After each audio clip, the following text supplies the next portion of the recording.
Samarqand viloyat favqulodda vaziyatlar boshqarmasi hamda tegishli xizmatlar bilan hamkorlikda Jomboy tumanidan oqib o'tuvchi Zarafshon daryosining Olmazor mahallasi hududidagi qismida maxsus taktik o'quv mashg'uloti tashkil etildi.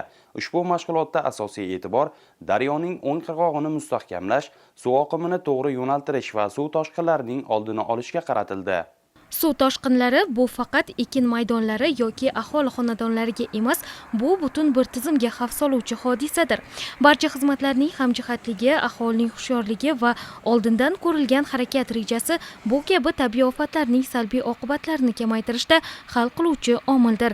Ana shu maqsadda o'tkazilgan tadbirda sel va suv toshqini xavfi yuqori bo'lgan daryo qirg'oqlari bo'ylab muhandislik profilaktik chora-tadbirlar ko'rildi.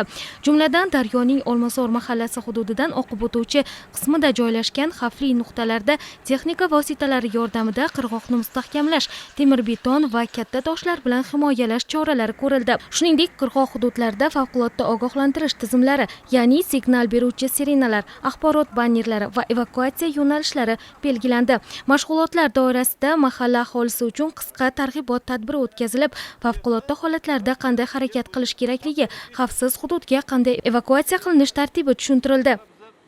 O'zbekiston Respublikasi Gidrometeorologiya xizmatini bergan xabarga ko'ra, respublikamiz hududida 10-iyundan 16-iyunga qadar kuchli yomg'ir yog'ishi va yomg'ir yog'ishi oqibatida sodir bo'lishi mumkin bo'lgan sel toshqinlari sodir bo'lishi to'g'risida ogohlantirish xati bilan chiqqan. Ushbu ogohlantirish xatiga biz hozirgi kunda tashkil etilgan toshqinga qarshi komissiyani ishini tashkil qilib, Jomboy tumani Olmazor mahallasi hududidan o'tgan Zarafshon daryosining o'ng qirg'og'ini 1 kilometr masofa uzunlikda qirg'oq mustahkamlash ishlarini olib bordik. Tadbir yakunida ishtirokchi tashkilotlar faoliyati tahlil qilinib, o'zaro hamkorlikning samaradorligi va mavjud muammolar bo'yicha takliflar muhokama qilindi. Mas'ullar tomonidan bu kabi mashg'ulotlarning ahamiyati alohida ta'kidlanib, tabiiy ofatlarni oldini olishda tayyorgarlik darajasini yanada oshirish tizimlarini joriy qilish bo'yicha takliflar ilgari surildi.